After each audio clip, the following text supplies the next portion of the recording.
هلا اذا كنت تلعب حديد وبتحبه للبيض قلي وما بتعرف تاكله، فتعدل لك على طريقة تاكله فيها.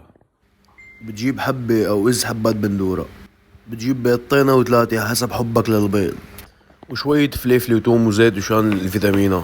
بتقطع على حبة البندورة هيك على شكل دوائر، بتقطع الفليفلة والثوم كمان على شكل دوائر. بتحط اول شي البندورة فوقها شوية زيت، تتركها شي دقيقتين مغطاية، بعدين بتحط فوقها الفليفلة والثوم اذا بتحبه.